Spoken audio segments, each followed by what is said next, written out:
Hi, welcome to the next in my series of guitar lessons for complete beginners.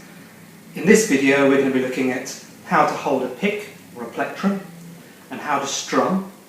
Also we're going to have a look at basic rhythm. First of all, I'd like to talk a little bit about what sort of pick or plectrum you want to get for strumming. I'd recommend that you get quite a thin one. The type I use is a Jim Dunlop USA nylon 0.60 millimeters. This one I've got here also has a slightly raised surface, so you can grip it a bit better, so your fingers don't slide off it. When holding the pick, you want to hold it between your thumb and your first finger. Basically, you want the pointy part coming out the side of your thumb. On the other side, your first finger is coming down the back of the pick or slightly across. Again, I'll go to a close-up so that you can see exactly how I'm holding it in a bit more detail. So here we've got a close-up of me holding the pick. You'll see the pointy end is sticking out from the side of my thumb, pointing away from my thumb, while my first finger is going across the back of the pick and slightly back on itself. You'll also notice I've got a good part of the pick sticking out of my thumb. This is a good position for when you're strumming. When you're picking, it's often better to hold it a little bit nearer the tip. But even though I've got quite a bit sticking out, you don't want to dig the pick in too deep. Then, just remembering from previous videos your posture and holding the guitar in a nice relaxed position, and with your right arm wrapped around the top and side of the guitar,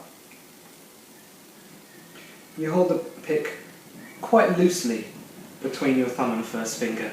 You don't want to grip it too tightly because you'll end up playing more harshly or more loudly than perhaps you intend to. So grip it quite nice and loose, and then to strum downwards, you just move the whole of your arm like this, all the while keeping your wrist loose. So to add in your up strums, the main thing to notice here is that your hand is already moving with the correct motion.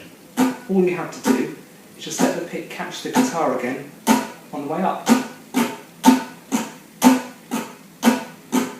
Again, if your wrist is tight, locked in position, it's going to sound louder than you want it to. It's going to sound quite mechanical. So keep your wrist really loose. Also, I should point out, as you're strumming, try not to bend your wrist too much this way, because you're going to miss the guitar, or you're going to end up striking it with the side or your fingers, and it doesn't sound very good. So as you approach the strings with the pick, it should be 90 degrees to the strings. So you don't want to have it angled like this or like this. It's fine to kind of rotate your wrist a little bit as you strum and to give it a bit of a flick. But you don't want to overdo that either. You don't want to end up doing this sort of rippling effect. I mean, it's good for the occasional strum, but not usually for a whole song. The other thing to take note of is not to dig your pick too deep into the strings. You want just the very tip of it strumming against the strings. If you dig in too deep, you're going to get this rippling effect, and also your pick might get stuck and again sort of knock you out of rhythm. So to summarise, grip the pick lightly between thumb and first finger, keep the wrist relaxed, strum from the elbow, strum with just the very tip of the pick, this last little bit here, don't dig in too deep.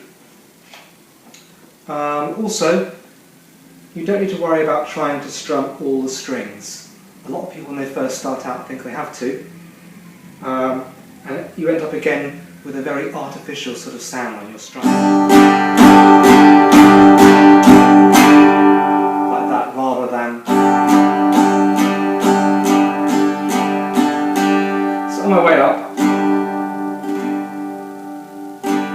catching a few strings really. I'm not really thinking about it too much.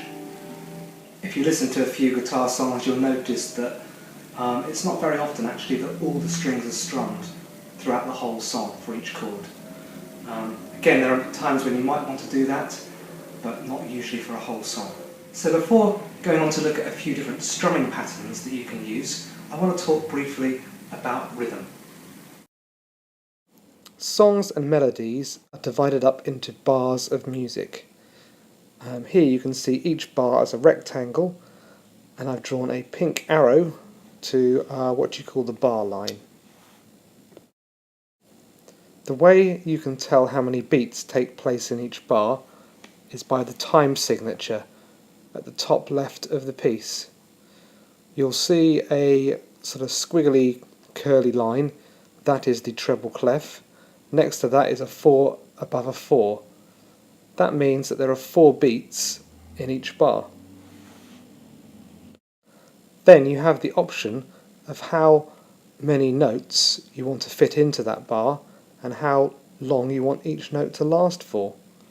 All those notes, when added together, should make up those total 4 beats. So in this first bar you can see just one note. That note lasts for the whole bar. You would call it a whole note. It would sound like this. 1, 2, 3, 4, stop. In this second bar, instead of having a whole note, you've got 2 notes.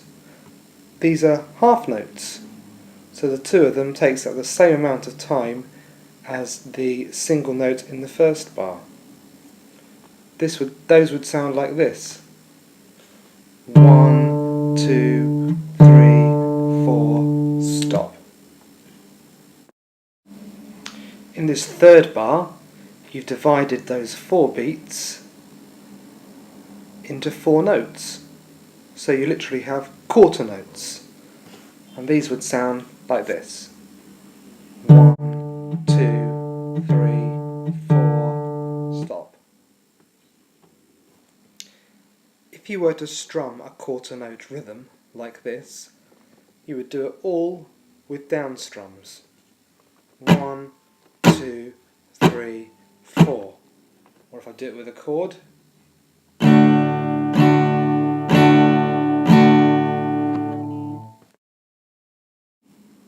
in this last bar, you divided those 4 beats up into 8 notes now. These are 8th notes and would sound like this. 1 and 2 and 3 and 4 and stop. To strum an 8th note rhythm like this, your hand would still be moving in the same motion as you were for the quarter note rhythm. So to start with, your hands still moving down on the beat. 1, 2, 3, 4, but catching the guitar in between each of those on the way up, so that you get this. 1 and 2 and 3 and 4 and, or with a chord.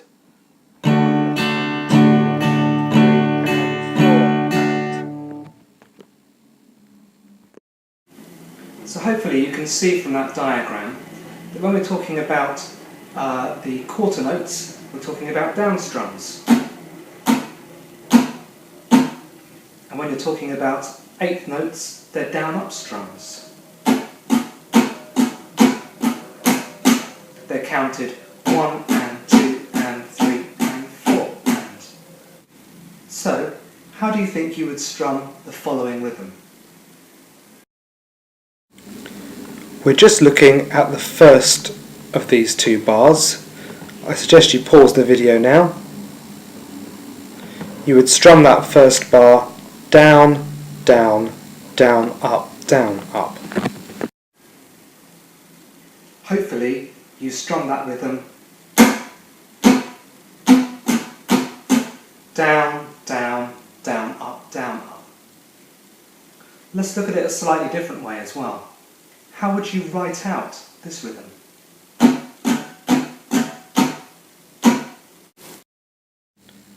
This is how you would write out the rhythm I just strummed. Down, up, down, up, down, down.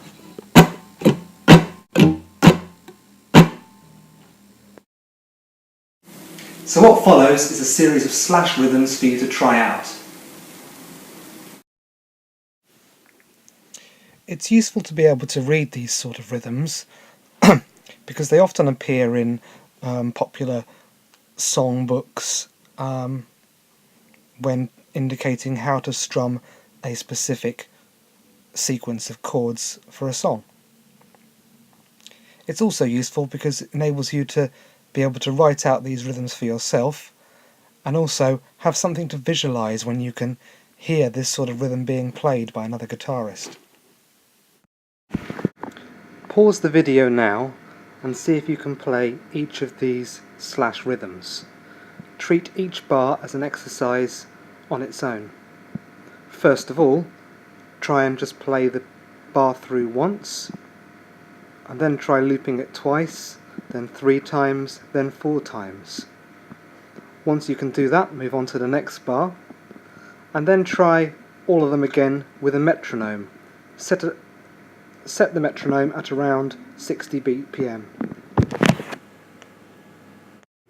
So the first bar should be all down strums.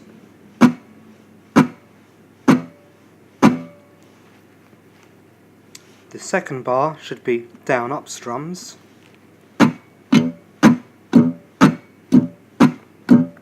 Here's the second bar played twice in a loop. 1 and 2 and 3 and 4 and 1 and 2 and 3 and 4 and. Here's the third bar. We're playing down, down, down, up, down, up.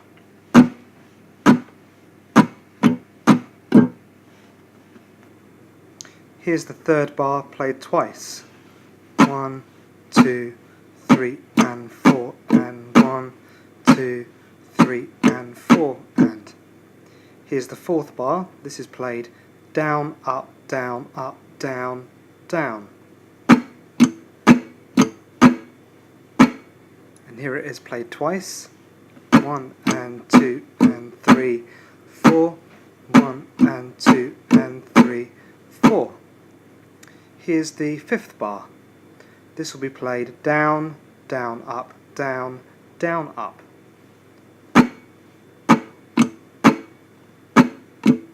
And here's the fifth bar played twice. 1, 2 and 3, 4 and 1, 2 and 3, 4 and. And lastly, here's the sixth bar. This is played down, up, down, down, up, down. 1 and 2, 3 and 4. And here it is played twice. 1 and 2, 3 and 4. 1 and 2, 3 and 4. So as I say, when you've got the hang of all these, go back and try them again with a metronome. So hopefully you've got the hang of those now, and you've got a few simple options for strumming patterns. What I'd like to do in the second part of this video is to talk a bit about tied rhythms.